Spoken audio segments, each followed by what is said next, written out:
life teaches you that you're incapable. Life teaches you that this isn't possible. What becomes beautiful and amazing and empowering, and the thing that gets us all excited, is when you watch somebody take loss after loss after loss, shot after shot. The most exciting MMA fights ever are when the guy, his arm is broken, his face is so bloody, he's limping, and he keeps fucking going. It's like, what are you doing? Like, learn to stop. And they just go, go, go, go, go. And at that point, honestly, win or lose, you want to stand. I have the chills on my face. You know when you get the chills on your face because you're really feeling something? Like, when you see somebody fight like that with everything they've got and they refuse to give, to bend, to break, when they just keep going, moving forward, always aggressive, like, you just know at some point the world relents to that person, right? Yeah, the yields. World relents. For sure, 100%. What I think about in my own life is, what am I willing to break myself in half to accomplish? If I'm willing to break myself in half for it, I'll do it. So one thing we were talking about, so my cousin, the thing that we actually didn't meet until just about a year ago. And so I met him, he was already late stage. And at Quest, we had been looking at keto's efficacy in fighting cancer. So we had a trial going and he jumped into that. And he was just so late stage that, you know, at the end of the day, obviously it wasn't the silver bullet that we'd hoped it would be, but in that, he and I got to really know each other. And, you know, when I came back, I was telling these guys, like, the show is so easy to lose sight of its impact. It's so easy for it to become this, right? You and I sitting here behind mics and we're engaging, and it's easy to forget, like, that there's a community out there right now watching your stuff and it's changing their life. And, you know, it gives them hope and optimism. You know, even just going through your feed, the level of positivity that you put out, like right now there's someone in Nebraska, right? And they don't have positive people around them. And so they literally, like, they think of you, and they think of you a lot, and they think about the message that you put out, and they're following you and it's touching their life. So meeting him and seeing like how hard he was fighting with cancer, and to hear, like, he's, you know, he posted on Instagram a shot of the show, you know, up on the TV and just saying, like, I'm watching this to stay positive. And it just really hit home, especially because I'd gotten to know him, that it's real. Like, you're putting content out in the world, and there are people for whom it's really having an impact. So it was bittersweet. You know, it was amazing that he wanted me there, and just brutal to watch somebody say goodbye, and to, you know, really come to terms with that he's at the end of the fight, you know what I mean? And he was a badass. He was such a fighter, and he reminded me of the Terminator, because he refused to quit, like, just refused to quit. And when you see somebody and they have to fight for every fucking breath they take, at that moment, you know who they are, like, to their core, because you can even drug them up and, like, their body just keeps going. You know what I mean? Because it's so, like, hardwired and so ingrained in them to push, to fight, to go for more. So I was blown away. The level of self of like resolution despite pain is a very admirable thing that we don't get to experience a lot, because in our day-to-day lives we don't experience that level of pain or that level of adversity. I mean, like, maybe, you know, some psychological adversity, but there's another level that we're not often exposed to. For sure. You know? And that was also really humbling to realize I had no advice for him. Yeah, well, yeah. You know what I mean? Like, you're going through something, I've never gone through it. Yeah. So I always try to stay in my lane from an advice perspective of, I'll talk about things that I've been through a million times. And if I've had to face it and overcome it, then I have empathy, but no sympathy. Right? Yeah. So, but when you're watching someone go through something that you realize, I can't help you.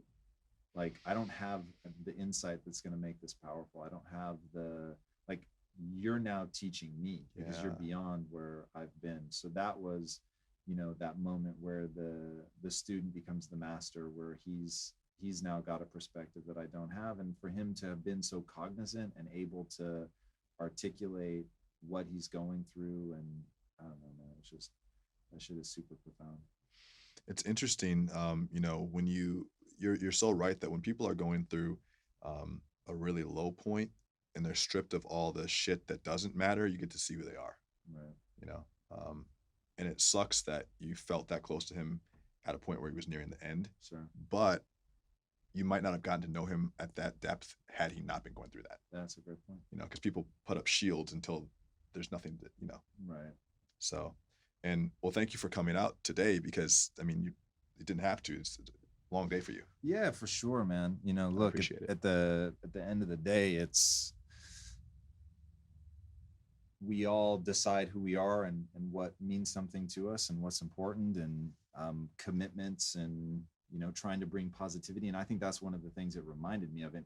You know, that's what I was saying a minute ago, is I saw how much it impacted him, and I saw how much it impacted his family, that he had that, and that there was something positive in his life. And it really brought home for me. Like, even so, I really use Instagram. Like, I really get inspired by, you know, guys. I see you on there. like Yeah. you. Yeah. Like, I'm legit a consumer of. Yeah. You're commenting and you're using 100%.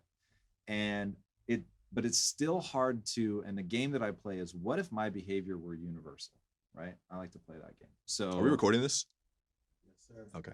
It's good. So, you know, I guess I'll scoot a little closer. What if my behavior were universal? Yeah. And if my behavior was universal, then Instagram is this moment where I'm able to crawl inside a bubble. I've cultivated the people that I follow. So it's all uplifting, it's empowering, it's people that are trying to give messages that aren't just fluff, like they're trying to push you through to action.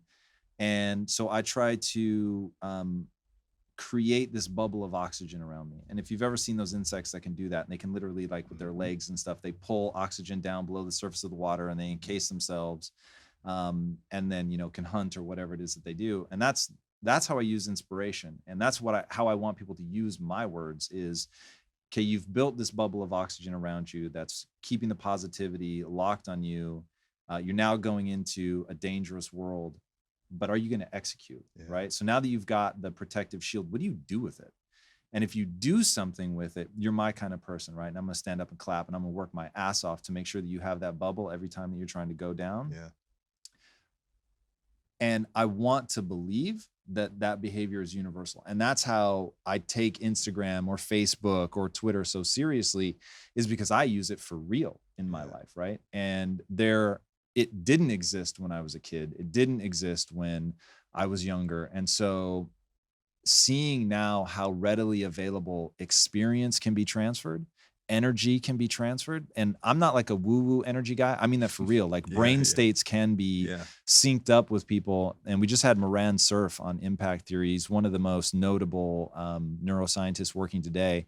And he's doing work in brain synchronicity. Like what happens, like right now, you and I are vibing, right? Like for real.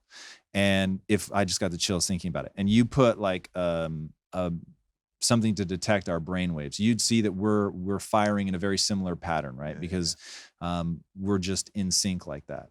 And that when you create something like this is going to be listened to a month from now, 6 months from now, a year from now, from somebody who's discovering it for the first time. And if they're really connecting with what we're saying, they will get into the same neurological firing pattern that we're in right now. So you could literally traverse time and space, connect with somebody, create this, this synchronicity, which is just insanely powerful. And it gives people this ability to transfer real energy. So real energy in a physical way through that neurological firing pattern. So once you understand, like, that's the game that we're playing, and that I won't have it be dismissed. I won't have people say that, social media is eroding people's minds, or that this wave of entrepreneurial thinkers who are trying to really put quality content out there are wasting their time or the people's time listening. It's people that haven't boiled the world down to its physics. And, I look at Elon Musk, and he said, I didn't know about rocket science, and I wanted to send a rocket to Mars, so I better figure this out. And he said, any problem is solvable when you understand the physics of it. And that's been my method. Right.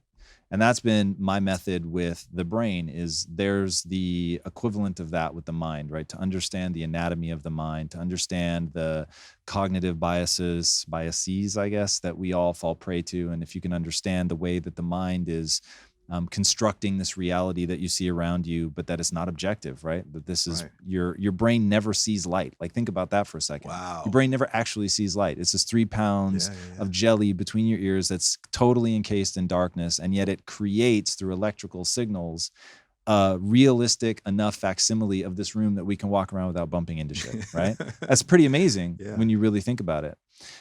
So I just won't have it be dismissed. I won't have, the tools that this generation has at their fingertips minimized, but I also won't let this generation fuck around with it. And I think a lot of them are. And I think a lot of them play with it and they don't go deep. Totally. And they get wrapped in this bubble and then they do nothing with it. And they sit in their bit of oxygen until the oxygen runs out. And then they realize, well, I didn't accomplish anything with that. So, I want that second step of my behavior to be universal, which is do something with it, right? You've got that bubble around you. Now what? Fuck, man. It's so interesting. And I'll do my little intro thing in a minute, but it's so interesting what a powerful tool this is. I wanted to play this for you. I don't know. I hope I saved it. I got this interesting message from someone today, and it gave me the same type of realization that you had in terms of the ability to connect with people. Hopefully, I still have it. Let's see. It's almost on Snapchat. Someone sent me an audio message. I think I saved it because it was really nice. Here it is. So this guy.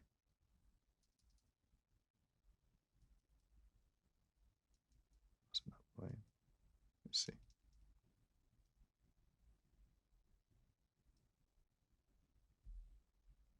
Live demos. Right, live They're demos. always a bitch. Right. Let me see.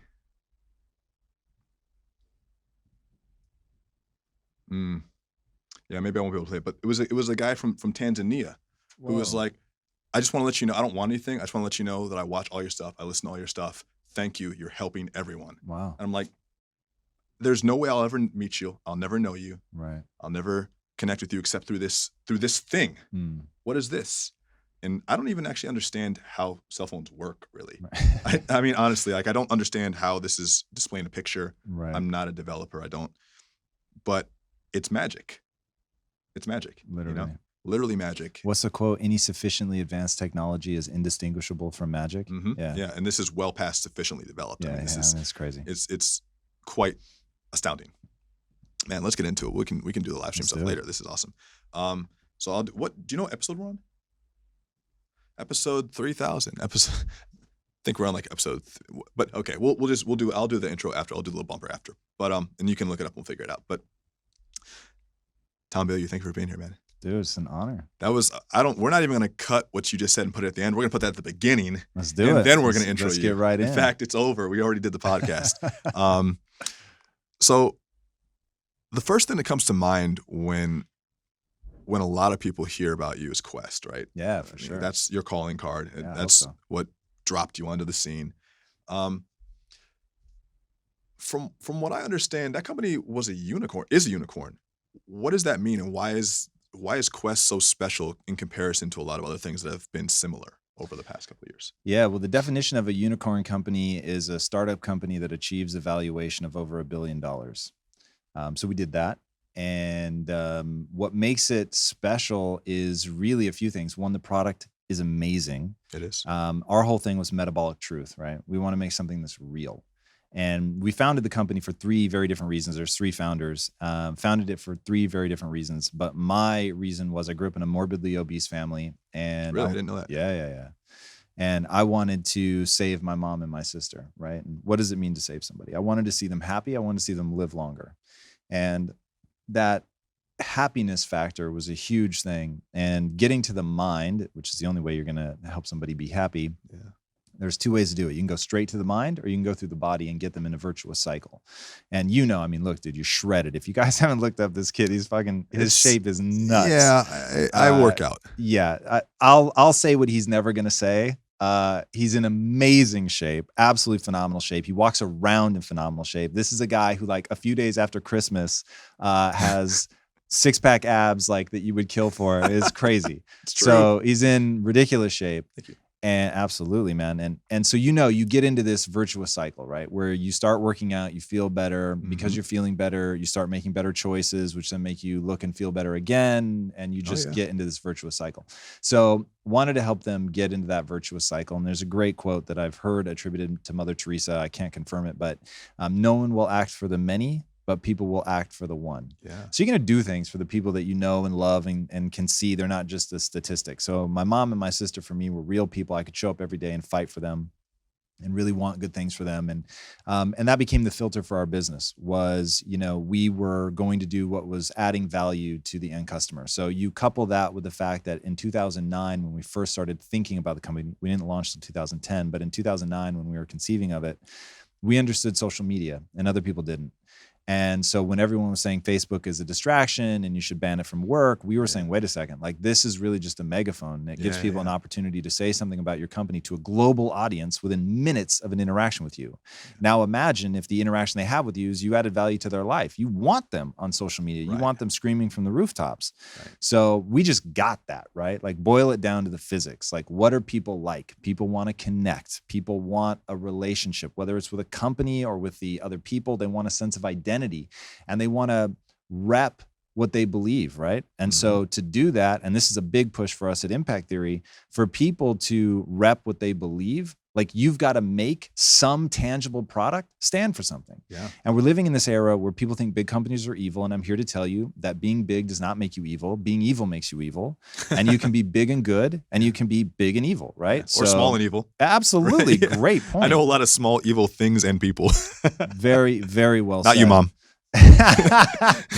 So, that's a big thing for us is, and this was really something that I was doing back at Quest and learning about and seeing how it impacts people. My thesis at Quest was the product has to stand for something. It can't just be a protein bar or a bag of protein chips. It's got to stand for something. Like, what does it mean to eat a Quest bar, right? And that was a question that was on my mind. And so we had to answer the question, is this a trophy that you give somebody for having six-pack abs? Like, hey man, well done. After Christmas, you still shredded. Here's a bar, congratulations. Or was it a catalyst for change? And you could see somebody wanted more. They wanted to do something with their lives. They were game to transform. And then this was the thing that you gave them to encourage that. And that was the path that we took. And, we wanted to build a community, and that became a big word for us, back in 2010, community. Everybody's saying it now, but this is 7 years later. Right. So talking about community back then and saying like, hey, we want to build a community. We want it to be supportive. We want to celebrate transformation. We want to show them themselves, so that we started doing what we called mirror marketing, where they would send us, this is before user-generated content had a name, but they would send us photos that they took, and we would post them. It's early days, Facebook, really, if you think about it. 100%. It's so different now in some ways. No, definitely. Some ways the same, some ways different. For sure. So that just became a big push. So you put it together, amazing product with a real desire to deliver value and build community, and an understanding at just like a tactical level of how to build a community on social media, and it just exploded. Went crazy. And my guess is that because of the community that you built around the product, does that have something to do with why you call it Quest? Yeah, well, we called it Quest because that was the overall mentality. So I think everything came together. Whether you were talking about an individual, the community, it was about what do you want to accomplish, right? Like what are you trying to do with your life? And it was one of those that just it became a better and better name as we went along. I don't think at the word jump we quite understood just how good it was, but it really ended up being perfect. I remember the first time I had a Quest bar, it was 2014, and I was driving cross country. My grandmother we wanted to move her to California. She lived in Florida, and she lives in the Keys, so that's like deep in Florida. And she doesn't fly, so we had to fly down to Florida and drive all the way up from Key Largo, drive all the way out of Florida, which is a 12-hour trip, and then across Florida all the way to California. Jesus. Not only that, but she has a giant. Well, she just recently passed away, but she had a giant blue and gold macaw, which is a huge parrot. Wow. And so we had her and this macaw in the back seat. Driving. Sounds like the beginning to like a comedy here. It was, for some people, it was fucked. It was crazy. And her and my mom were just going at it. But we stopped at the gas station, and I got these protein bars. I'm like, there wasn't much to get. I'm like, what's this Quest bar? I'll try this. And we all three of us had one. I think it was like the cookies and cream flavor or whatever flavor it was. And it was like during the trip, it was like the first 15 minutes of silence. Wow. And then we said, these are pretty good. And I was so thankful that everyone was happy enough to shut up for 15 minutes because it was bickering, but it was great. I'm glad we could help. Quest, feed your body, shut your family up. Nice. We'll work on it. We'll tweak it. I'm curious though, what do you think? Do you think that the community obviously had a huge impact, and the product is superior, But would it work now? Would it work if you tried the same way? No, No. definitely not. And when people say, that there's a lot of luck involved in building a big company, I'll change the word luck to timing. Right. So you really do have to get the timing right. And now it's been done, right? So now people get how to leverage social media. They know how to build communities. So it wouldn't be as unique. It would be a lot harder to stand out now. And especially because Quest already exists. Right. Coming into the space, like, how would you differentiate yourself? But there's something else that is the right time for, there's always the right time for something. Oh, for sure. For sure. sure. Like, someone else could come into, I mean, I assume that the nutrition like bar space is still extremely competitive, but there's something out there that you can do. Especially if you broaden it beyond bars and just go into the, the health and fitness arena as a whole. Yeah. There's all kinds of gaps and opportunities in there for sure. And, you can really, if you watch what Quest is doing, I'm not there on a day-to-day basis anymore. I'm in the founder role now, but if you watch them over the coming months and years, you're going to see, like, they see the holes, right? Yeah. They know right where to go, and they're going to be developing products to match and deliver against that. And I think that's a great lesson for everyone in your audience is don't ever think that like the moment has passed, right? People say that every generation. Right. Oh man, the moment is, if only I had been here. I would have started Facebook 6 years ago. I could do your own thing now. Exactly. There's always a time where, I mean, what's the best time to start a tree was 20 years ago. The next best time to plant it is now. Right. Right. Yeah, exactly. But, and so that is still a game of saying like, you're going to have to wait 20 years. And it's a very true adage, but now let's flip the script and say that there is a multi-billion-dollar business right now staring you in the face, I promise. Yeah. And like, I'll give you one for free. And this dude, everybody pay attention right now. At Rich 20-something does something that I love so much, I can't even begin to tell you, which is that he will give you 25 business ideas. Yeah. All you ask is an email, right? Yeah. So you give him your email address. Homeboy will give you 25 business ideas. 25. Okay. I actually love that. That's no bullshit. I think that's fantastic. Thank you. Now, the worst news is you're not going to do it. You may go look at them. You may trade. You actually are going to begrudgingly trade your email, which is hysterical, by the way. But you're going to begrudgingly trade your email. Okay. He's going to give you 25 ideas that will work if you execute, and you're not going to execute. And that's what freaks me out. But right now, I want to talk to the 1% of you that will execute against that. And I want to tell you right now, I'm going to give you an idea. And that idea is there's $1 billion business for the person that can create ultra high quality. Okay.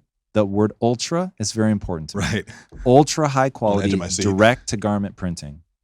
So first of all, if you can do that, if you have that technology, I'm on a mission right now. It's the second time today I've put this out into the world.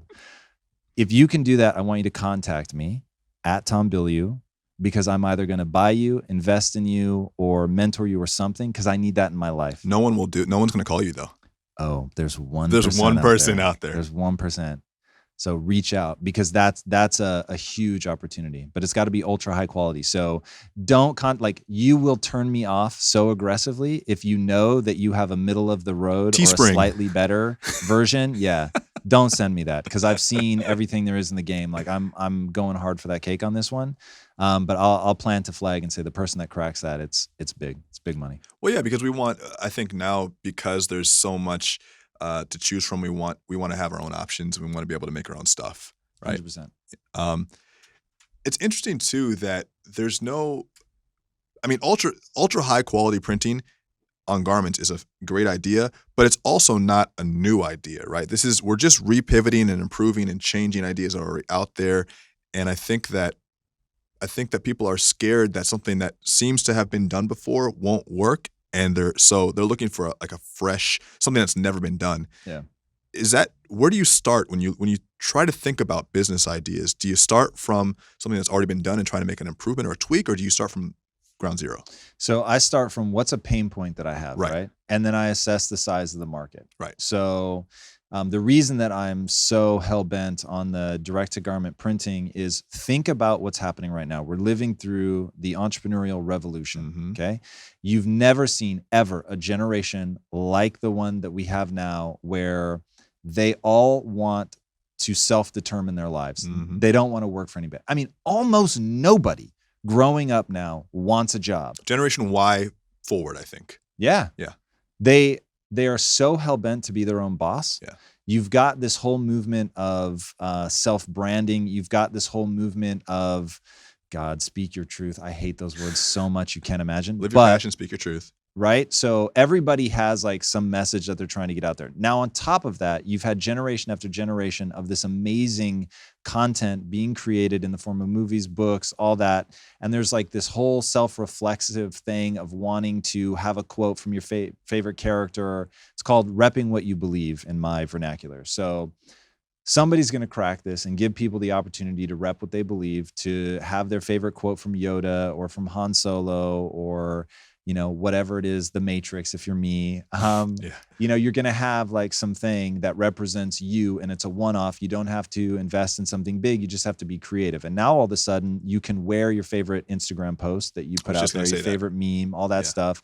And if you can get the cost down enough, you can now take that stuff into the real world. And every now and then you'll see some big movement where somebody will get it, like when they were doing the names, right? So, oh God, I'm not going to think of one off the top of my head, but they had the names of the Friends characters. I could do one that said Neo and Trinity and Morpheus and anybody that knows the Matrix. Big letters, and then the kale and spinach. Exactly. And, you know. So if you're of that world, then you get it. But those have to be mass produced. Yeah. Those aren't one-offs. And right now, if you're doing them as a one-off, they look terrible. Yeah. So the person that can basically make memes real in the real world, wearable, it's a big deal. Have you seen the garment company Rageon? Have you seen that? No. I'll show you. It's actually, I've ordered some shirts from them. The quality is pretty decent. It's not ultra high quality. But I will say this, they're really good. They understand the culture. And at least they understand. Let me see if I can get some. While you look that up, I'll finish the answer to your original question. Do I look for a totally open playing field, or do I, want to improve something? So when we launched Quest bars, we were launching into a field that I think had 1,600 products between brands and flavors in a declining market. So saturated and declining. It's like the worst place to go, where anyone would tell you, Peter Thiel's idea of 0 to 1. You're not looking for incremental improvement. You're looking to go from doesn't exist to exists. Yeah. So what I want people to see is that even in that space, we created a 0 to 1 bar because we were the first protein bar that didn't have sugar as an added ingredient. Yep. So, and that tasted good. Yeah. How about that? So it was a 0 to 1 moment, which is how we gained so much attention. And with ultra high quality printing direct to garment, it would be a 0 to 1 moment. So even though there are a lot of people doing direct to garment printing, they all suck universally. Yeah. So it's degrees of suck. So if you could break free of the degrees of suck problem and actually put out something where it was like, holy hell, like this is ultra high quality. Yeah. It's absolutely fantastic, beautiful print. And I can do it as a one-off for the same price as a normal t-shirt. Yeah, because the problem is it's going to be $150 if it's not. Or more. So you have to buy in bulk and all that. So it's one of those, it would be a 0 to 1 moment. So I do look for 0 to 1 moments, but it doesn't have to be in a space where nobody's ever done it. Like I'm not trying to reinvent the wheel. Right. I'm trying to fill that gap that exists, right? So see that there's a market. I know there's a market for t-shirts, right? Do you have arms? Yeah, exactly. So now it's just a question of, is there a big enough difference between what's being done today and, quite frankly, what's perceived as possible, but what's really possible? Like, let's all answer this question. And this is what we had to answer at Quest. You've had however many years of protein bars, let's say 30 years of protein bars, and no one has made one that tastes amazing and has no sugar. Why? Yeah. Now, I play a game called No Bullshit, What Would It Take? So no bullshit, what would it take to release a protein bar that tastes great and had no sugar? Our first answer was, it can only have 3 days shelf life. Because if you let me only have 3 days shelf life, I can do it. Yeah. Because sugar, one of the things, not only makes things taste great, it keeps them from rotting. Yeah, preservative. So it binds water, reduces water activity, which is your big enemy in food. So option number 2, though, we realized was reinvent the way that the product is made. I heard this on Noah's podcast. Tell us about that. So that was a big thing. So our big breakthrough wasn't so much the formulation. I'm sure other people had formulated a bar that tasted good, but it, rotted after 3 days, or it just wouldn't produce on the equipment, which is what everybody told us. So at that point, everybody else goes, well, I guess it can't be done. But there is a brutally obvious solution staring you in the face, and that is design your own equipment. Well, isn't that really cost prohibitive? It's brutally difficult. It's terrifying. It is expensive, but you have to ask, is my idea good enough? Because here's the truth. You can always find money. Yeah. The willingness to do something meaningful with that money the ability to convince people to give you that money, like those are the hard things. But being able to identify the opportunity and then get other people excited, you should be able to do that for sure. And so that's where we were. And honestly, leading up to that point, we were just making the bars by hand. So you can prove that there's a market. So we knew that people were interested in the bar. So then it just became a question of scale. We were in a fortunate position. We didn't have to raise capital, but if we had needed to raise capital, being able to show our growth trajectory when making the bars by hand, I think would have given people a lot of security that with compared to the revenue they do now, a relatively small cash infusion would have a massive impact. I don't even like asking questions about a lot of the questions I get, I think are the wrong types of questions. People will say, well, let's say you did need to, get an investment. How did you raise the money, or what did you do? Just fucking do it. Like, just figure it out. I know that sounds really callous. It doesn't. And so I'll put it to you this way. Let's say that you're asking me that question. Yeah. I'm not asking you that question. I'm saying I'm not going to ask you that, but I hate when people ask that. People ask all the time. So let's say anyone's asking me that question. My first question is, how much revenue are you doing off the samples you're making by hand? And do you know what I know the answer is going to be? 0. Because they've paralyzed themselves thinking about a problem that doesn't yet exist. Prove there's a market. Right. So go out, make them by hand, which is what we did. We had rolling pins and handheld knives. Actually did it yourself? We actually did it ourselves. We ran a software company by day, and then at night we were making protein bars by hand. Yeah. And it's a gut check, right? Am I willing to stay up till 11, 12 at night, sweating my ass off, making these bars, because it's brutally difficult because we have to do it by hand and it's not easy. But do I want it badly enough? Yes or no? So if somebody comes to me and says, hey, look, we're growing, this is really working, but I can't get somebody to give me the cash infusion to keep growing. Right. You now have the best problem in the world, right? And then it's just a game of, okay, you have to get good at pitching and you have to learn how to convince people to give you money, but trust me, the money's out there. So you just don't have the skill set to pitch yet. But that same question is very different from somebody who's already gone from 0 to 1 and is proving the market out and is just throwing sweat equity at it, versus the person who's paralyzed themselves and they're looking for an excuse. And here's how I differentiate between somebody with an employee mindset and somebody with an entrepreneurial mindset. If you hit an obstacle and you relax and you think, oh man, the fire alarm's going off, amazing, I get to go home early today. By definition, you have an employee's mindset. If, on the other hand, the smoke alarm goes off, the building crumbles to the ground, whatever horrible thing happens, you get really pissed because you now know how much harder you're going to have to work because it never once occurs to you to stop.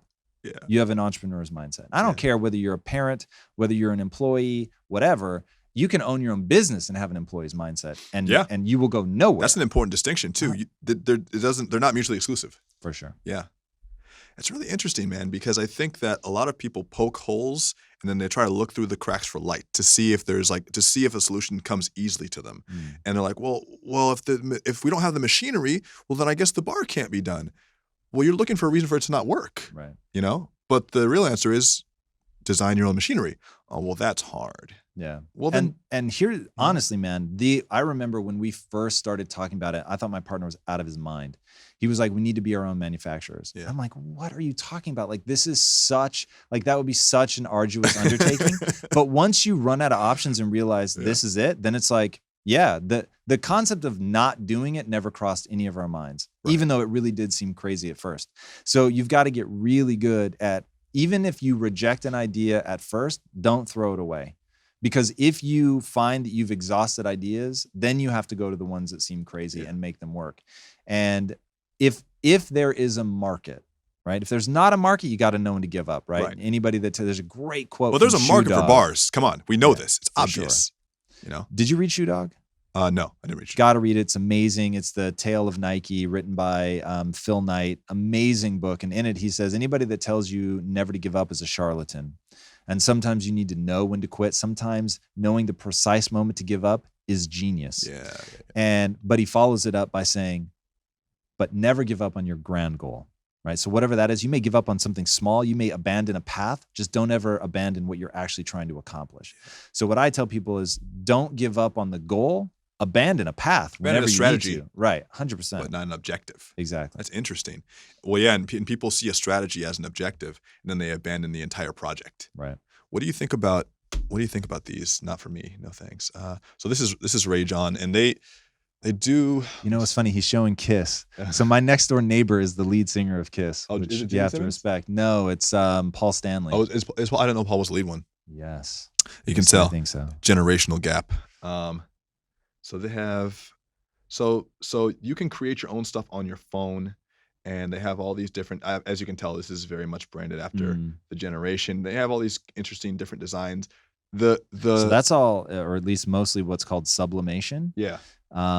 Which they dye onto the fabric. I'd be really curious to see what their print quality is. It's not good. I have some. Okay, It's not yeah. good.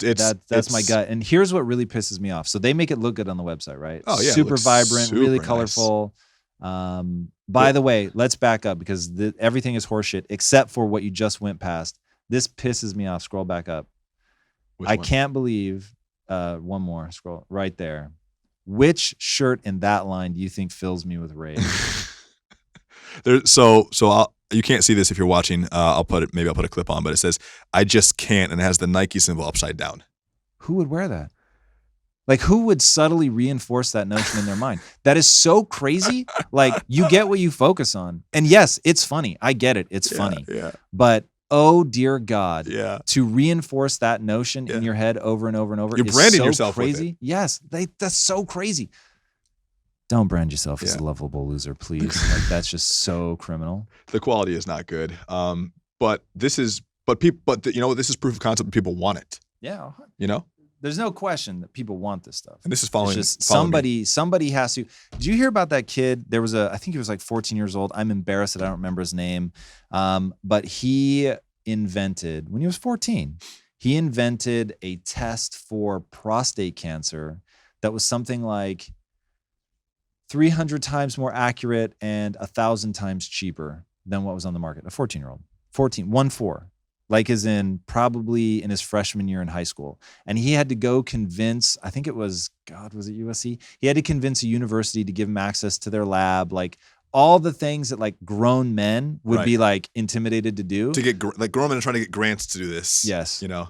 And he did it. And look, I'm not saying the kid's not, gifted. He's a really bright kid, but everything is working against you when you're a 14-year-old kid, No one right? takes you seriously. No one takes you seriously. Everyone's going to Can't say drive. it can't be done. Have no money. Right. If it could have been done, it would have been done. Yeah. You have to take public transportation to get to the lab or get your parents to take you. But he had the guts to believe in it. And it's that audacity of being just naive enough to have no sense that you can't do it.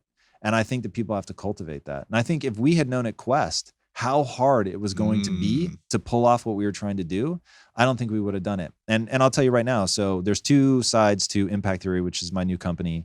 And side one is companies. So we want to incubate and help bring to life mission-based companies that are really making the world a better place. And then on the other side is content. And I don't just mean social content. I mean films. I mean comic books. I mean TV shows. And we're planting a flag. In 50 years, we're going to be bigger than Disney. Now, that is one of those things where I'm glad I don't know what it's going to take. I'm glad I don't know exactly what that means. Right, exactly. So but I'm willing to say it out loud. I'm willing to repeat it often. I'm willing to plant a flag, say it on a podcast where people can hold me to it, where I've posted on our website exactly how we plan to do it, broke it down by phase, because what I want to do is when you call your shots and you hit them, you gain a lot of credibility. Yeah, you do. And if you don't have the guts, if you don't have the guts to say it, then, A, you're never going to get the credit. And B, you're not going to have the nice pressure that comes with saying it out loud, which I think is incredibly usable. And then you never know how people are going to help you. So as soon as you start saying something out loud, like I don't like to make it woo-woo and say I throw it out into the universe. I don't. I throw it out to people. Yeah. And people come back and say, oh, wow, I can actually help you with that, right? So why am I telling people I want the ultra high quality? Right now, somewhere there's a kid that has like an inkjet printer at home, and he's going to figure this out, right? Because he hears this challenge and he realizes this is his way to connect with at-rich 20-something. Yeah. That he's going to blow you away because you had that one crazy guest on who thinks he's going to be bigger than Disney, and he's going to show you that he can figure this out, right? So, and it's always somebody crazy enough to believe it. And the only reason it's young people, by the way, and I hope that there are some old motherfuckers listening to this podcast, because the only reason that it's young people is because they're not jaded. Yeah. Like they believe they can do it. And you can say it's because they're stupid, and I'm willing to embrace that. Then may I be stupid forever. I was playing with one of my nephews, one of my girlfriend's nephews, and I was playing a game on my phone, and he looks at it, he goes, I could code something like that. I'm like, really? You know, and he's 11. Right. And he doesn't know how to code, but he's familiar enough with the idea of it that he's like, I can figure that out. And me, I'm like, fuck, I'm like 30. You know, I could learn this. It might be more challenging for me though. Right. But he's so naive in a good way that he knows I could pick that up if I wanted to. Right. And that's, I think, a really important part of the entrepreneurial journey. You have to have some of that. And now can we say the ugly part of that? Yeah. He probably won't. Yeah, right. He's probably being young and arrogant. Sure. Life is going to slap him in the mouth and he's going to stop. Yeah. And that's what happens to people, right? So life teaches you that you're incapable. Life teaches you that you're not good enough. Life teaches you that this isn't possible. And what becomes beautiful and amazing and empowering, and the thing that gets us all excited, is when you watch somebody take loss after loss after loss, shot after shot. The most exciting MMA fights ever are when the guy, his arm is broken, his face is so bloody, he's limping, and he keeps fucking going. It's like, what are you doing? Like, learn to stop. And they just go, go, go, go, go. And at that point, honestly, win or lose, you want to stand. I have the chills in my face. You know, when you get the chills in your face because you're really feeling something? Like when you see somebody fight like that with everything they've got and they refuse to give, to bend, to break, when they just keep going, moving forward, always aggressive, like you just know at some point the world relents to that person, right? Yeah, the world relents for sure, 100%. So that's what I'm looking for. I'm looking for those special people that they say they can code it, they can't. The world slaps them in the mouth and they see, oh shit, I can't. Yeah, yeah. And instead of going, well, I'm going to retreat now to something I'm good at so I can feel good about myself again, they go, fuck that. I'm going to learn to code. I'm going to bend the world to my will. I'm going to keep pushing forward until I can do this. And I'm willing to accept the loss. I'm willing to accept the defeat. I'm willing to accept the taste of blood in my mouth, blurry vision, all of it, fatigue, everything. And I'm going to keep going because that's what I want. And I know what I want. I know where I'm going. And I know the steps that stand between me and getting there. And I'm willing to traverse it. I'm willing to suffer, right? What I think about in my own life is, what am I willing to break myself in half to accomplish? If I'm willing to break myself in half for it, I'll do it. If I know that I'm not, if I know that it doesn't mean that much to me, that I'll back off when it gets hard, I don't even play with it. Yeah. I mean, it's because it's wasted energy to do something that you know you're not going to break yourself in half for, right? For sure. Oh man, how do you make those decisions between what's worth it and what's not? I mean, do you just know intrinsically? I don't think you do. And I think it starts like this. You walk by a Nintendo and it gives you a good feeling. And you think, man, it's too bad that only losers play Nintendo. And I want to get rich. Yeah. So I'm not going to play Nintendo. And then you're walking down the street and out of the corner of your eye, you see a comic book shop and you get a good feeling. And you think, man, it's too bad only geeks read comic books, because it would be awesome if I could make a living out of comic books. And then you walk down the street and you see a poster for this movie coming out, and it's based on a video game. Yeah. It's based on a comic book. And you realize, holy shit, I missed my chance to get rich because in me, I knew what I wanted to be around and I didn't listen. Yeah. And so I think what people have to understand is the gap between interest and mastery. Everyone thinks that a passion is going to be handed to them, that like you were born with a passion. Find your passion. Yeah, nobody's born with a passion. Not going to find shit. But what you're going to do is develop a passion.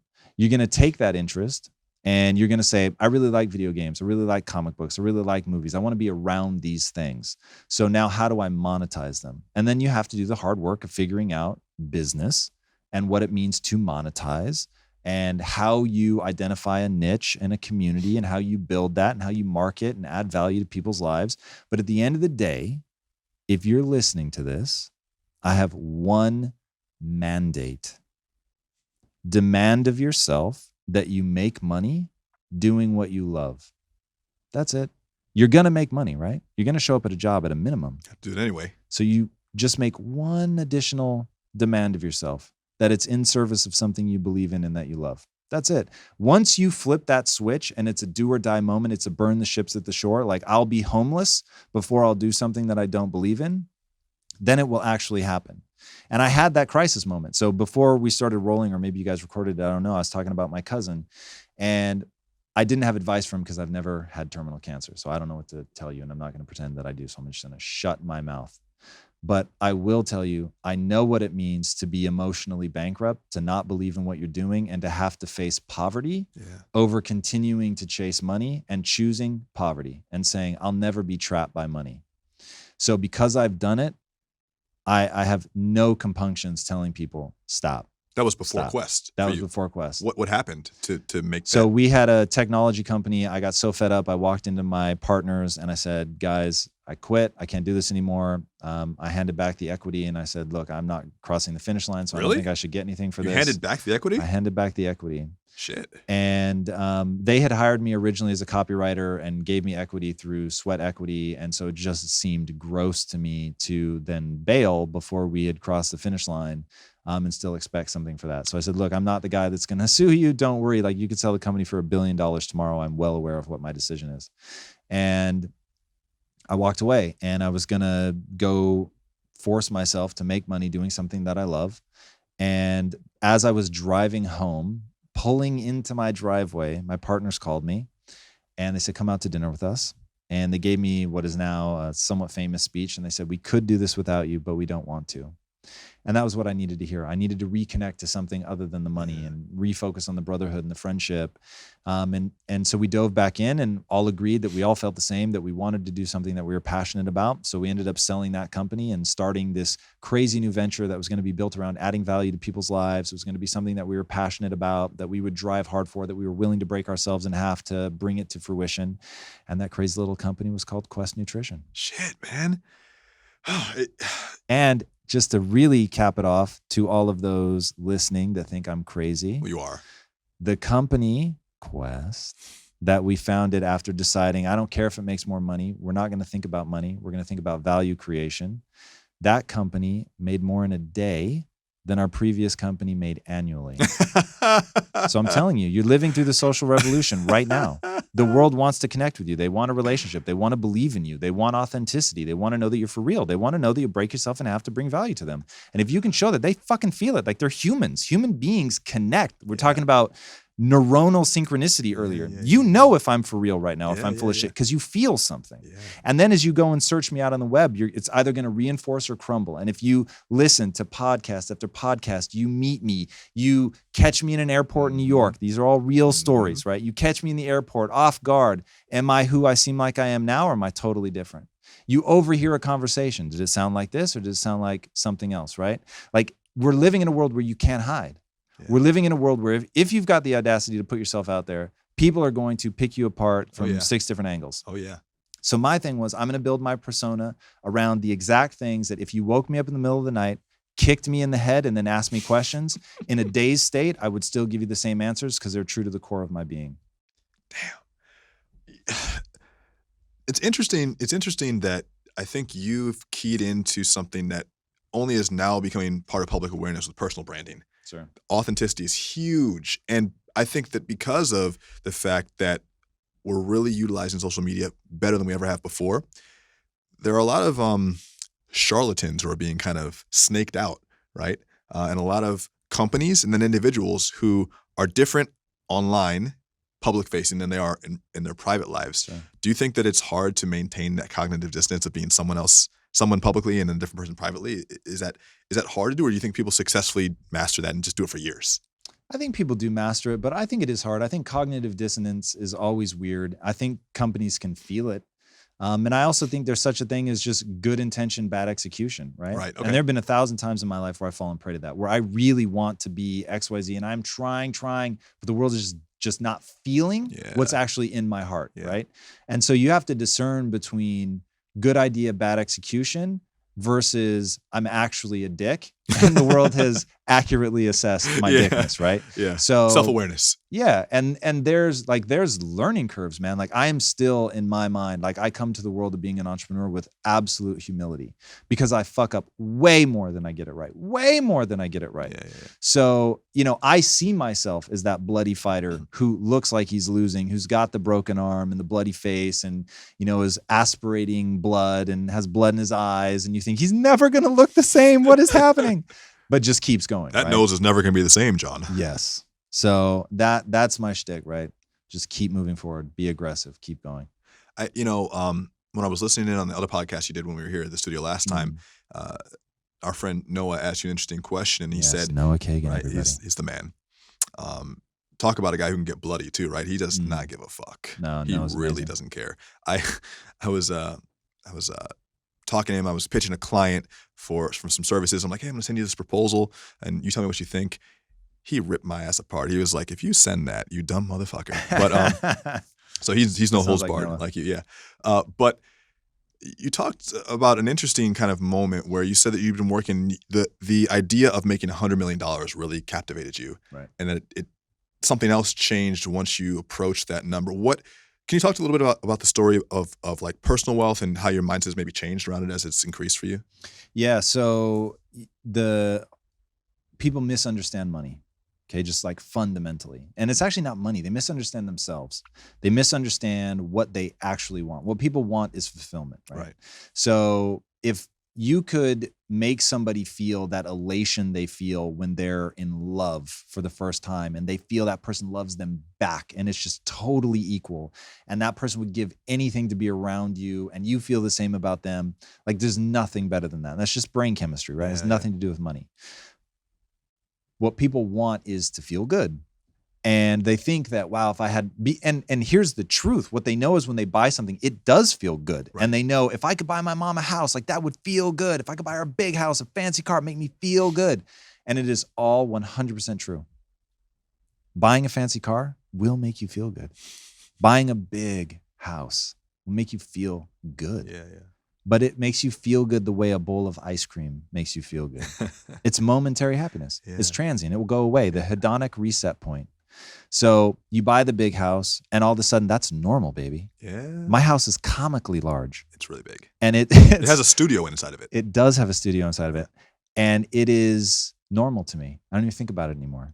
And so you really have to stop and like, A, remind yourself to be grateful for that, but B, recognize that all the things you thought money was going to bring you, it brings you something completely different. And if you want fulfillment is about being something, becoming something. It's born of suffering. It is not born of having a cool car because you want a cool car because of the way you want other people to look at you. Right. And the way that will make you feel when you think that they look at you like that. Exactly. So it's tenuous at best. And it hinges entirely on them actually looking at you that way. So now you're somebody else's pawn because they can turn on you at any minute. So that's never going to bring you lasting fulfillment. It's not stable. It doesn't make you feel strong and rooted. But becoming somebody, setting your sights on gaining certain skill sets, of feeling a certain way, of being calm, being, full of gratitude, like all the things from a neurochemical standpoint that we read as good, like though none of money can't touch those things. So working on what I call framework happiness is the key to all that stuff. And money can't give you framework happiness. However, money's more powerful than you think. And money will do amazing things. And money is what I think of as the great facilitator. And I think that Bill Gates is going to cure malaria. Think about that. Cure malaria because he has access to resources.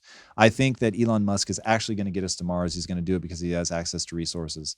So having money is just insanely powerful.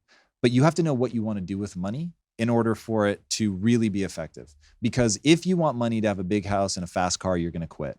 Because it's going to be so hard and your limbs are going to be broken. Like take a fighter, right? This is a beautiful example of people who will go to the most absurd extremes to get great at the sport and to make money. Yeah.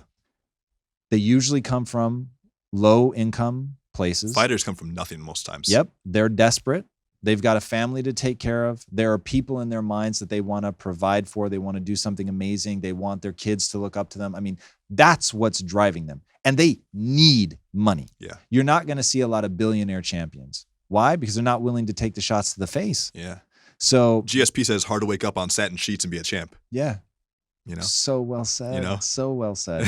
So, but it's easy to work up for me to wake up. I've never worked harder than I'm working now with impact theory, and I've never been richer. So, because I know what I'm trying to do with the money. Like I know what I'm trying to accomplish. I know the impact I want to have on the world. It's not a mistake that we named the company Impact Theory. This is literally, and it's also not a mistake that we use the word theory. This is my theory of how to have impact on the world, that commerce is a key part of it, that getting access to resources is a key part of it, that it has to be a self-sustaining engine. It has to make money, right? Money is the lifeblood of a company, but you don't live for your blood, right? I am not a support machine for the creation of red and white blood cells. That's not why I exist. But if I don't create red and white blood cells, I can't go do the things that I want to do. So I fully understand the power of money. But I recognize that the pleasure elements of money are purely bowl of ice cream style money.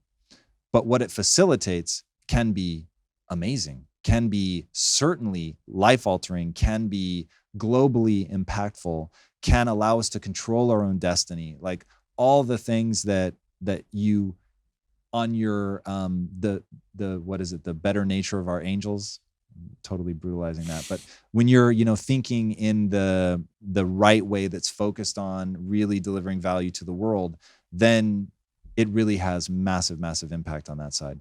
But that's not why people chase it, and that's how they get themselves in trouble. So you had to make that cognitive switch and that realization. I had to completely abandon money. I had to get to rock bottom and say, okay, I just lost 8.5 years of my life chasing money. I'm never doing this again. It's what Pete Carroll calls a life philosophy. So I don't chase money. Tom Bilyeu does not chase money, period. Wouldn't most people say, though, it's easy for you to say because you got money?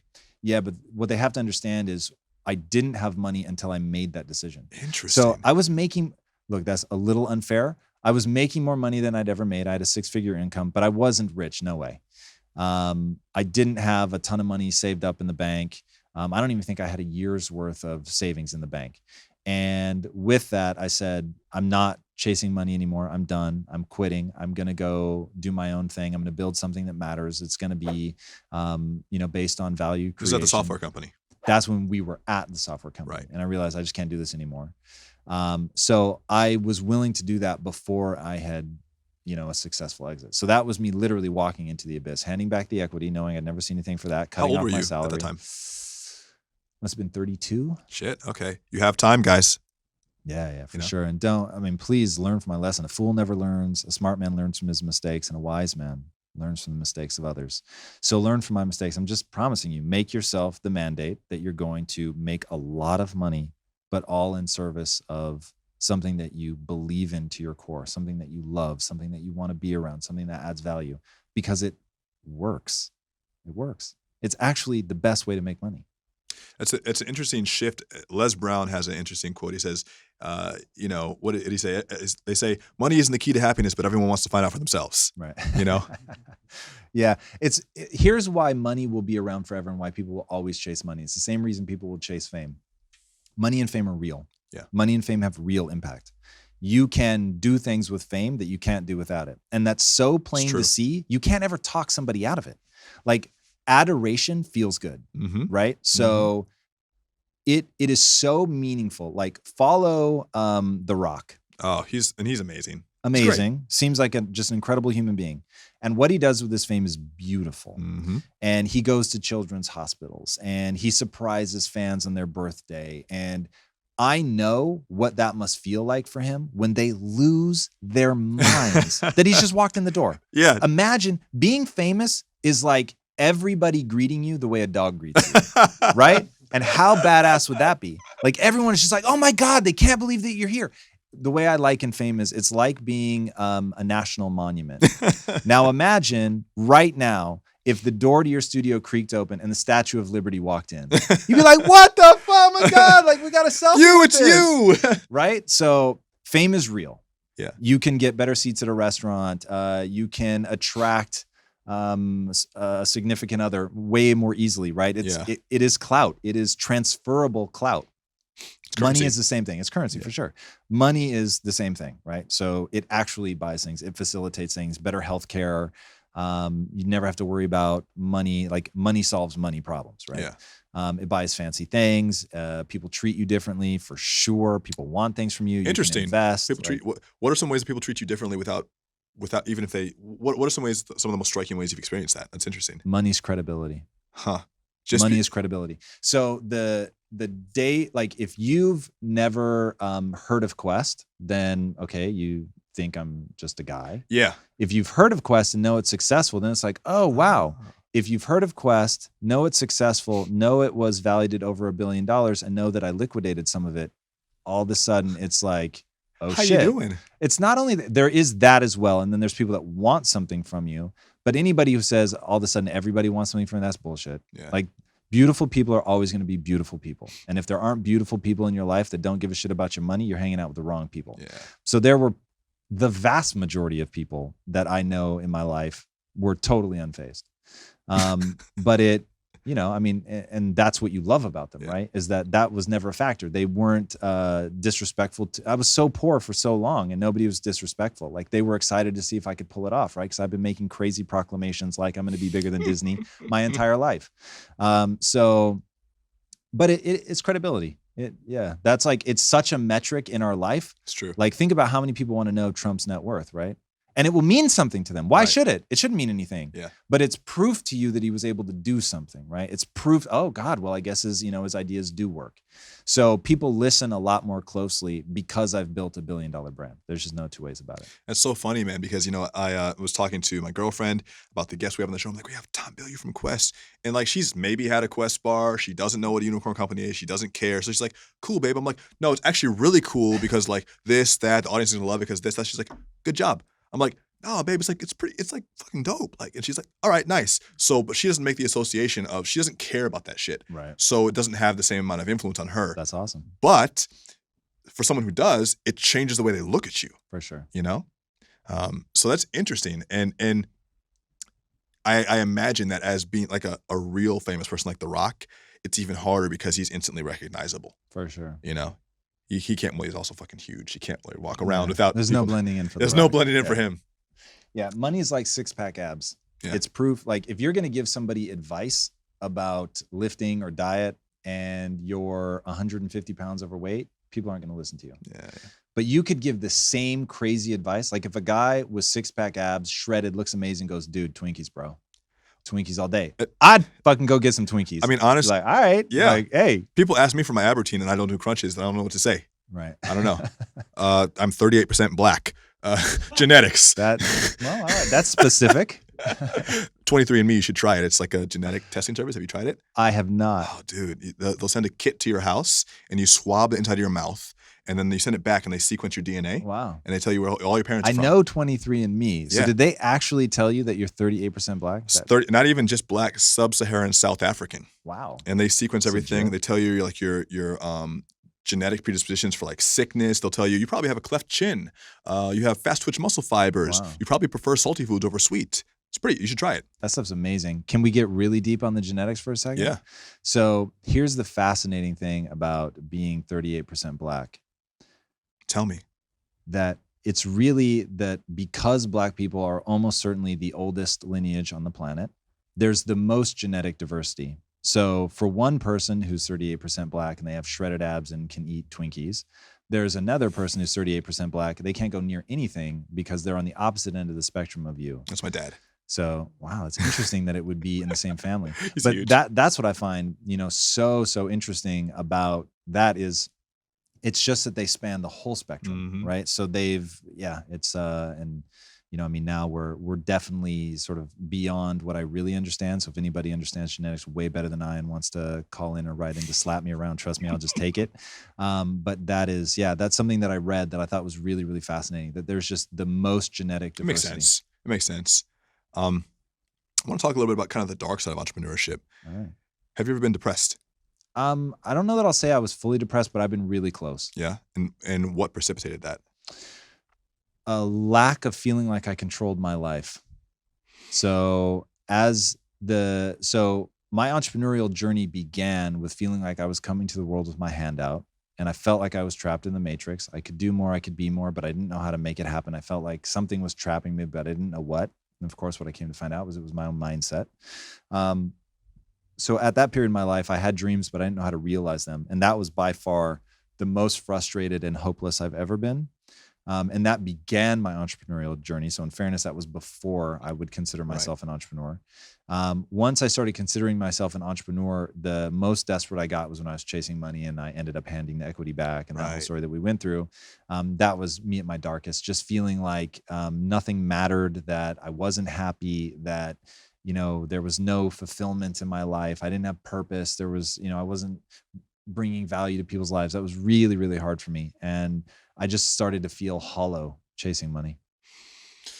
You know, it kind of makes me wonder, you know, do you think that there's like a definitive process for getting out of that negative mindset, or does it just happen one day? No, it's a definitive process. Everything in life is a process. And dude, take nothing away from me other than the following. We are all born lumps of flesh, unable to hold our own head up, shitting in our pants. Okay. That's where everyone starts. Every great human being, Michael Jordan, Galileo, Abraham Lincoln, like anybody, anywhere, ever that has done something that has astonished you started out in that state. Shitting on themselves. Yes, literally. Not a single person has escaped it. And we all build ourselves brick by brick. And it's really about getting great. And once people understand the subtle difference between wanting to be a champion and wanting to be capable of a championship performance, once they understand that difference, like, stop worrying about the riches and the fame and the girls and the house and the car. Stop. Start thinking about being capable of the extraordinary. Like, the moment you get to the point where you would be disappointed winning a championship with a subpar performance versus losing and having played at your absolute best and giving yourself the chills and feeling like you were in the zone and that everything in your life had built towards that moment and you fucking delivered. With the entire world staring at you, you delivered. If at that moment you feel better about that, now I know you're going to do something. Now I know one day you will win the championship. But if all you want are the accolades, you're never going to get there. It's not going to keep you at the gym long enough. It's not going to push you to win the 3rd, 4th, 5th, 6th championship, right? Because you've already got it. But when it's about the championship performance, when it's about being capable of that, looking at yourself as a human and saying the very meaning of life is to find out how many skills I can acquire that have utility, and then putting that utility to the test in service of something grander than myself. Like, when you get to that point, you will be unfucking stoppable. But people don't pay attention to that. They just want the echo. They don't want to shout, right? But you've really got to figure out, like, who do you want to be? Not what do you want to have? Not what do you want to have? Who do you want to be, right? And who do you want to be when no one's looking? And that, to me, is the judge of a man. If nobody's looking, how do you act, right? That's when you know yourself. And the beautiful part, for anybody willing to look, you already have the answer. You already know if you show up when nobody's paying attention. You already know if you do the extra set, right? Like, all of it's there. You know if you do the extra reps. You know. 100%. No one else knows. And you might say, I'm having trouble getting this thing done. And someone will say, oh, well, you know, what's going on? And you know if you're putting in the work or not. No question. It's so funny, man. I think about that often when, so Sean, producer here, we train jiu-jitsu together. And we, a lot of times when I'm training for a competition, I have a very subtle option, and it's, I can go home right now, or I can stay a little bit longer. And no one will really know if I go home, and no one will particularly care. But I'll know. And when I go to that tournament, if I get my ass kicked, I'll know that there's something else I could have done. Yes. Now, if I get my ass kicked, but I stayed in the gym, what can I say to myself? But you fucking put it on the line. You did it, you know? And then I don't feel bad about it. An L, who cares? Right. You know? It's interesting because I feel like we have this great ability to connect with people, and social media is obviously a powerful tool. But there's a very big misunderstanding, like you said, between a championship and a championship mindset. And I think too many of us are focused on the championship and not the mindset it takes to get there. For sure. Interesting. Yeah, and even going a step further. So, okay, now you've got the mindset, but are you really acquiring the skills, right? Yeah. So when I think about all the things that I'm bad at, or when I mess something up, you know, do you go then acquire that skill? Or do you hope, wow, I hope nobody noticed that, right? So that I don't have to face up to that because nobody saw it, so now I can just hide it. When you start, you said it perfectly. You said, but I'll know, I'll know. right? And when that's the refrain that rings through your mind and you put in that extra effort, like, that's when everything will change for you. not too long ago, I was doing, I went to a networking conference, and you know how they always do like, and now we're going to do yoga. Yeah. So there were two options. Icebreakers. Right. Yeah. Exactly. And one of the options was mountain biking. Now I've never been mountain biking in my life, and we were up in the mountains. So it's at altitude. And I say, I've never mountain bike. Let's try it. And so I get on the mountain bike, and I'm, going. I'm like, wow, I'm getting really tired, man. Like, this is pretty brutal. And everyone keeps going.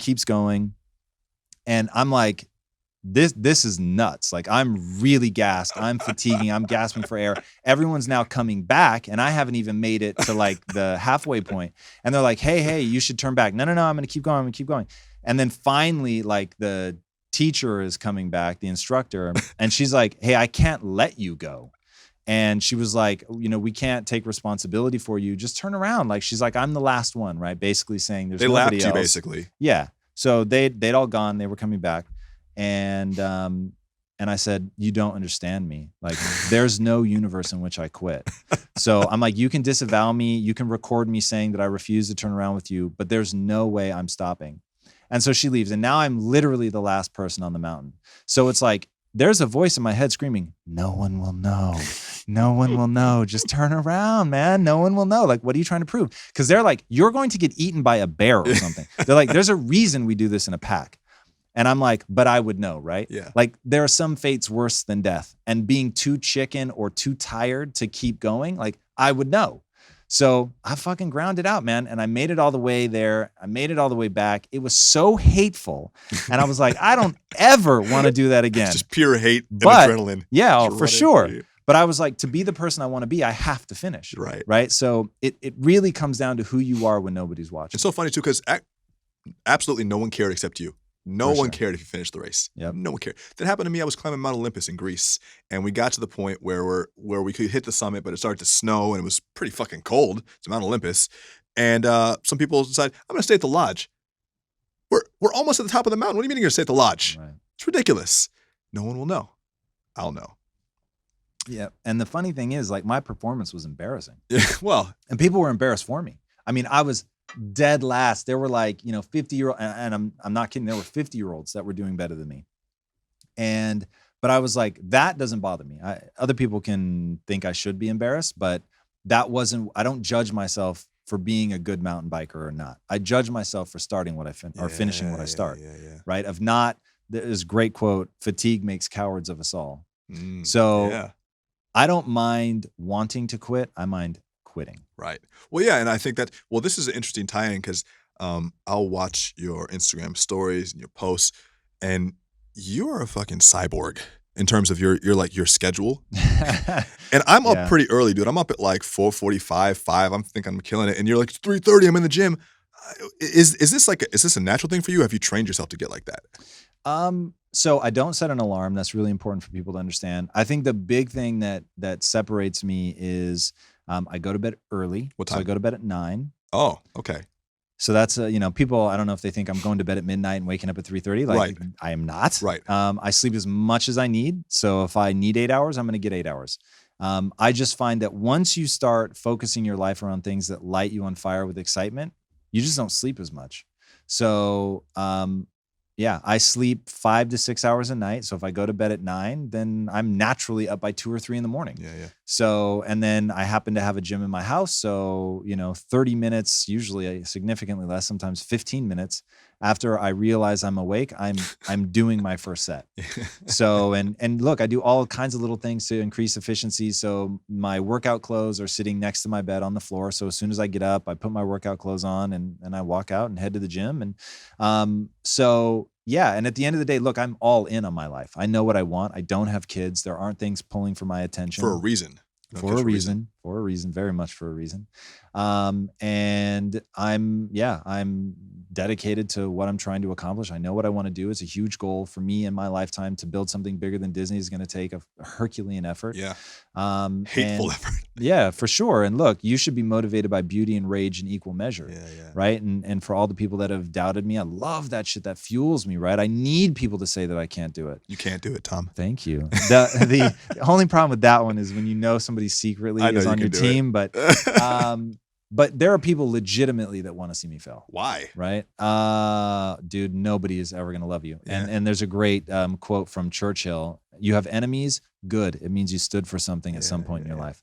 So I love that, right? And I'm an acquired taste, as I'm sure you are. And it's, you know, whenever you're exactly who you are, some people are going to love it. Some people are going to hate it. And so be it. What's the social impact of having such an early bedtime though? Because I've had that problem too. I wake up pretty early, which means I have to go to bed earlier. Right. And now, at least the stage where I'm at in my life with the book coming out, I'm at a point now where I'm like, I'm blossoming a lot, and I have to make a lot of connections with people because they help me. And so I find that it's hard for me to really like to cull that area of my life. Do you find that you have to shut down other areas of your life to accommodate what you need to get done? Not right now, but I mean, you're making a super valid point. It's like if it doesn't make sense to get up early in your world and you've got your goals and the steps to get there require you to stay out late, then stay out late. Yeah. Like, I'm goal driven, right? So I don't have some moral mandate that it's not like an entrepreneurial must that you have to be up at 3:30. No, not at all. Because Tom Bilyeu's up at 3:30. Yeah, my thing is, dude, put in the work. Yeah. Right. So if I'm clocking routinely, because truly during the week I do take downtime on the weekend, but during the week I'm either working out or working if I'm awake. And I get, 5 to 6 hours sleep. That's it. And I get on the grind. And then, but if you really think about it, being up as early as I'm up, I've put in, if you count working out, which I do, I count working out, meditation, all as a part of what I need to do to be an effective entrepreneur. So I count my work clock from the moment I'm in the gym. I'll put in a full 8-hour day before the first employee shows up. Correct. Yeah. So like, think about that, right? So I'm going to do their full day plus a whole nother full day on top of it before they get there. Yeah. And I'll put in 8 to 10 hours of work before I check my first email. I saw some of your stories. It was during launch week for Impact Theory, which we'll talk about in a minute. And everyone's nodding off, and you're like, "My team is falling asleep, and I can't wait to launch." Dude, in fairness to these guys, and we've got one of the studs standing right here. Shout out to Jared. This team. Shout out to Agent Smith. This kid is legit. This team is so amazing. They make me sweat. They are phenomenal players. Keep you on pace, man. Oh, it's like a relay team. Now Pass these guys, they're unbelievable. And that's how Daniel is. That's awesome, man. You, having teammates that play at your level, there's nothing that compares to that. It's hard to find them though. And these, I assure you, these guys play at my level. Yeah. And that's what we're about. They're all grinders. They all believe in what we're doing. They're all trying to impact the world. Yeah. And they get it, right? That it's about skill acquisition. It's about getting better. It's about pushing yourself. And in no uncertain terms, Impact Theory right now, and hopefully it will be more, but right now it is 7 people. It is not one person. We have a front man, but this is a band with 7 equal parts. Yeah. So and let's kind of move into Impact Theory and talk about it. Bigger than Disney is a grand goal. It's something to hold you accountable. It's a big vision. Some people are going to shit on you for it. Yeah, but then what's the practical steps? You might not even know, but like how do you plan to roll it out? What are the phases? How do you know if you're on track? Yeah. So Daniel, you have to know the early steps. If you start talking about being bigger than Disney, you can't even tell me phase 1. Right. Stab you in the throat. Right. So yeah, here's how it looks. Phase 1 is community building. All right. And why community building? Because I'm going to tell you right now that we're living through a moment where people, as big as it's gotten, social media, YouTube, it's in its infancy. Yeah. And people think, oh man, it's already there. It's established. Like I couldn't hope to break in. Okay. That is a fundamental misunderstanding of the transition that's happening right now. You're getting the first generation now that are growing up not knowing that it didn't exist. No one is aggregating it. You want $1 billion business, figure out how to make that shit watchable. Because right now YouTube is not, you can't string together 3-minute clips in a coherent fashion. There's no way to flip through the channels, right? Yeah. Boil it down to its physics. What do people want to do? People want to be lazy. They want to sit back. They don't want to be the ones having to curate their own playlist in real time. That's why DJs exist. So somebody is going to solve that problem. It's a big fucking business. And by the way, if you know how to do it, I'd like to invest in you, buy you, or mentor you. Business idea number 2 for the day. Yes, this is number 2. I think there's a huge opportunity there. But nonetheless, people that really understand how to do shout and echo content. So that's what we're all about. So right now, Agent Smith is filming me, and we're going to turn, 7 to 10 rants that I've gone on in this podcast into standalone pieces of content, and I don't have to do anything additional for those. So those, become extra stuff. We have this whole ecosystem of content being put out there that is the bat symbol in the sky. Now, why am I throwing the bat symbol in the sky? Wearing it on your shirt. I'm also wearing Batman, this is phase 2, which we'll get to in a minute. But first, fucking see how early I plant seeds. You'll notice I'm doing what's called high-low. Yeah. I'm wearing a low t-shirt, meaning it's low fashion. It's got Batman on the cover, but I'm wearing like Armani suit jacket, okay?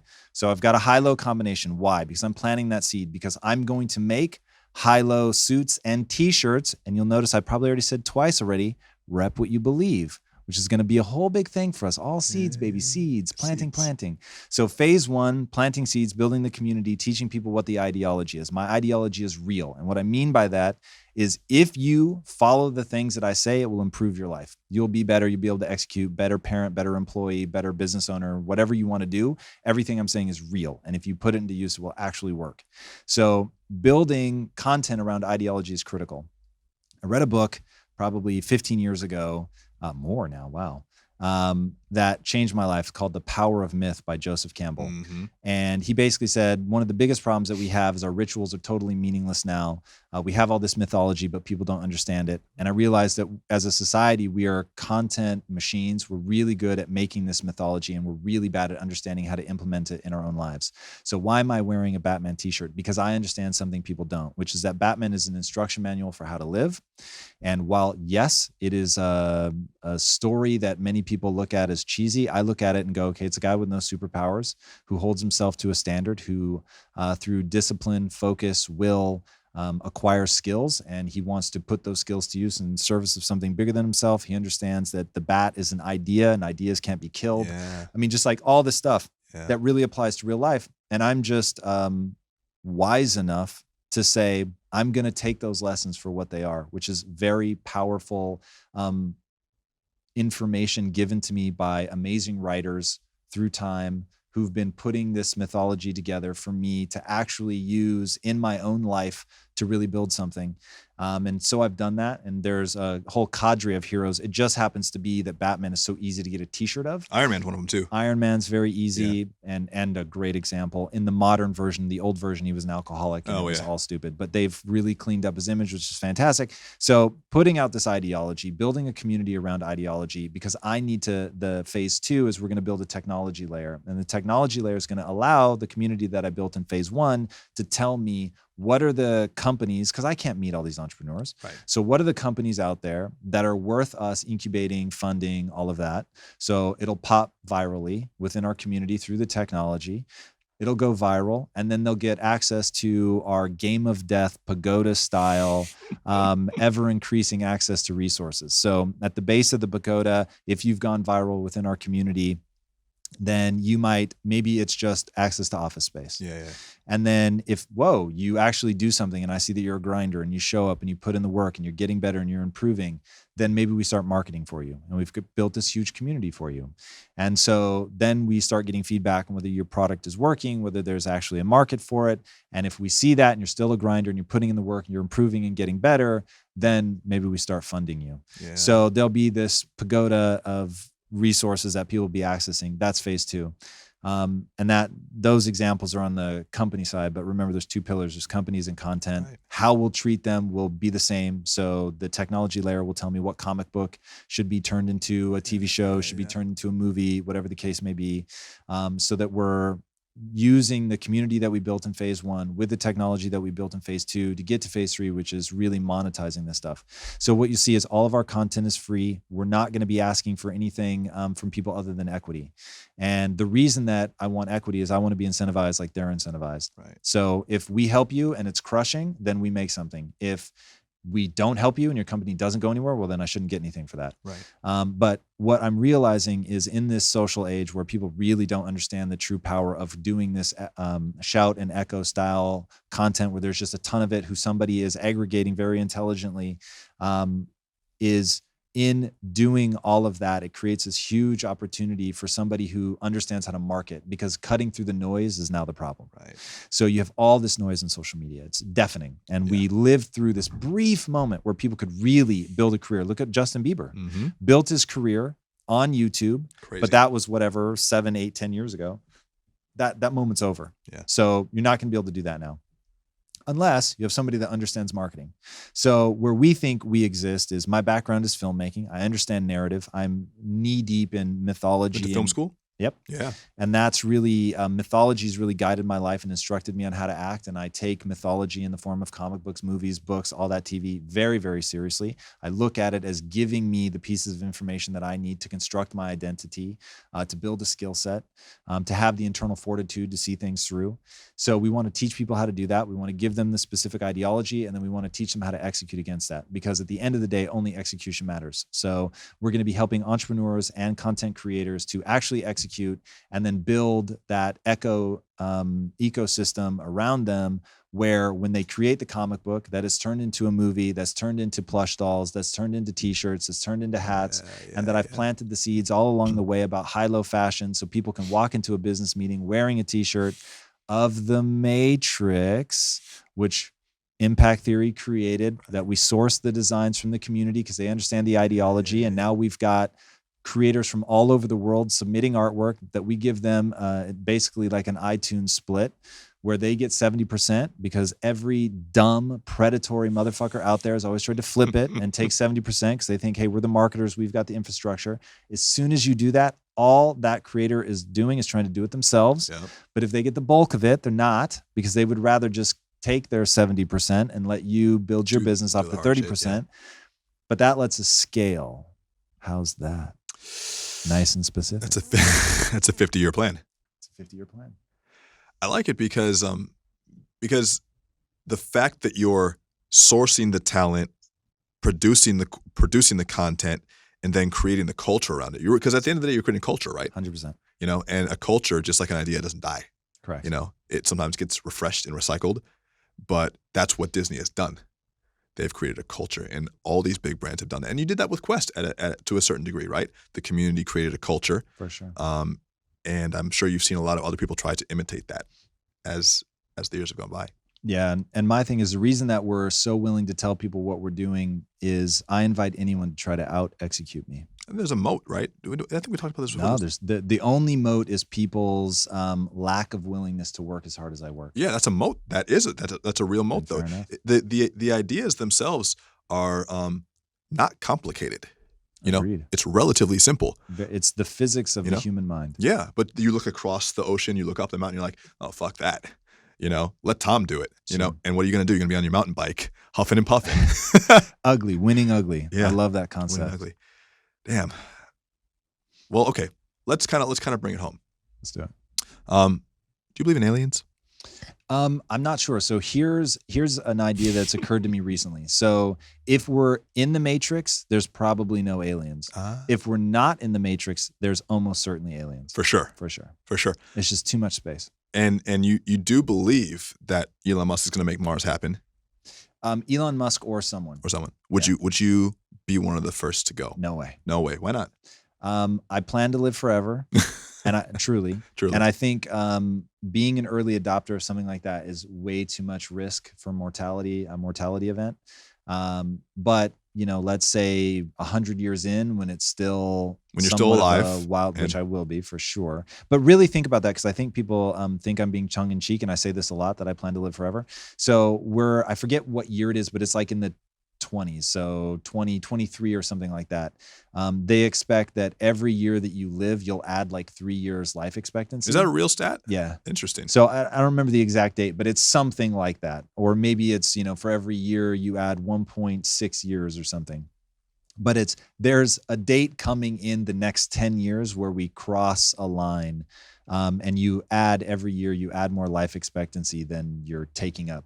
So if that's true, then first of all, just that alone may be the solution. Obviously, there's still violent death and all that stuff. But then at some point, you hit 2045, which is Ray Kurzweil's notion of the singularity, where we'll this isn't exactly how he defines it, and I could define what a singularity is and how it relates to a black hole, but I won't. Where you'll be able to upload your consciousness. Right. Yeah. And so that to me is a fascinating conundrum, because you've uploaded your consciousness, but you're not dead. So now there's actually two of you. So which one is really you? So there's a lot of that to deal with, but also I wouldn't be an early adopter, but I would upgrade myself. So I would insert microchips and things like that. In fact, Agent Smith was just asking me about that earlier today in a podcast we were doing for our own show. And I would do it for sure. And I think everybody will. And it's actually not true. The world is going to divide, and it's going to get really freaky. And there are going to be people who do augment and people who don't. And they'll be the purists. And unfortunately for them, they'll die off, because that's the part. That's Mother Nature. That's where we diverge. Exactly. That's part of the human potential movement, right? People looking to not only extend their lives, but extend their lives in service to humanity. Sure. Right? Because that's the only reason you want to live forever, hopefully, is to continue to do good work. Yeah, I mean, look, we could really go down some crazy rabbit holes here about once you can take over. Like right now, we're the result of a lot of subconscious processes that determine what feels good and all that. But what happens if you can manipulate that? Like what happens when all of a sudden eating broccoli is as satisfying as a bowl of ice cream? What happens when being alone is as emotionally gratifying as having a partner, right? And it's all just dials that you can turn. So it is a world that terrifies most people, but I find infinitely fascinating. You probably will be here forever, and that sure as hell beats the whole cryogenic shit. I don't want to be I don't want to be thawed and woken back up. That's a gnarly plan B. Yeah. But I mean, look, mad shout out to my boy Steve Aoki, who actually is going to get frozen should he go a little sooner than expected. And I respect it. Yeah, I dig it. I have a few of my friends who have already signed up to be part of that project. Yeah. And I'm just like, okay. Why not? I guess. I'll take a second chance. I'm not going to be here. It's fine. So might as well give it a shot. Where can we find out more about impact theory? Well, the place to really go, because we're doing everything through my socials, is at Tom Bilyeu. We'll put it all in the links, and we'll put it in the email and put it in the description. So beautiful. And then our universe is held at impacttheory.com. Love it. Tom Bilyeu, thank you so much, brother. Awesome, man. Thanks for having me on. That was really good. Thank you. I feel like you're just on already. You're in podcast mode 24/7. Yeah, we've because you got a message to say. We've been working on that. My whole life has led up to this moment. I'll be really honest with you. Yeah. Like every skill that I've been acquiring over a very long period of time was meant for this. Are you having fun? I'm having a blast. Having fun. So my coach asks me a lot of a coach, and I'll bitch about some shit that's going on. I'll be like, are you having fun? I'm like, yeah, having fun. Yeah. When's the book coming out? You should write a book. Yeah, it's funny. At some point, Jared, we're gonna have to play the game of why do I keep not writing the book? And I think this is the real answer. I think the real answer, and I haven't been as introspective on this as one would expect. I think if I release the book now, it won't do anything. And I think I have a lot of building to do before the book would be received. And I'm foolishly in the mindset of skating to where the puck is now.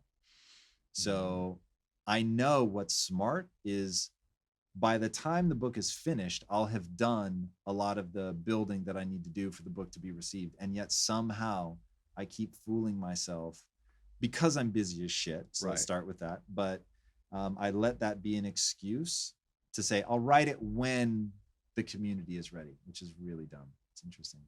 At least but you'd slap me around a little bit. You'd be great on audiobook, man. I can just hear it in my ears. Yeah, I would love to do that. And I'll read all my books audio. So I'm doing mine too. Yeah, I signed a deal with Audible. So we're gonna do it. Really Everyone's gonna be listening to me on 2.5 speed.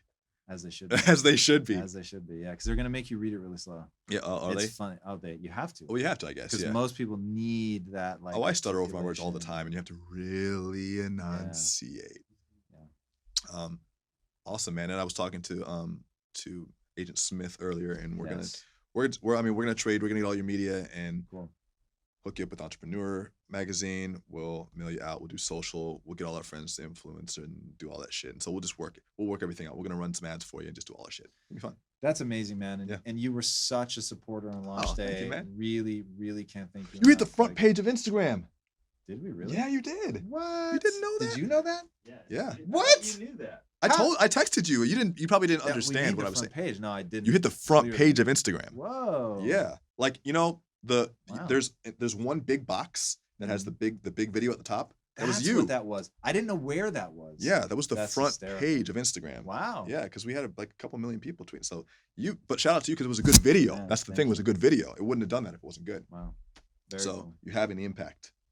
We're trying. Yeah, We're man. trying. And you've really been supportive, man. Appreciate it, man. Super, Yeah. super stoked. Yeah. So, Well, look, as long as the book comes out, I'm a #1 New York Times bestseller. I'm supporting everyone. nice. That's Ever. smart. That's smart. And he was saying that would be really meaningful to you. And Oh, yeah. obviously, every time we do something together, we're asking that question, like, what can we do to really Yeah, help yeah. him out? So that's nice and clear. Know what your ask is. Go big. #1. When's it come out? May 2nd. Okay, cool. Yeah. Wow, we even have time. Yeah, we got time. I'm It's doing amazing.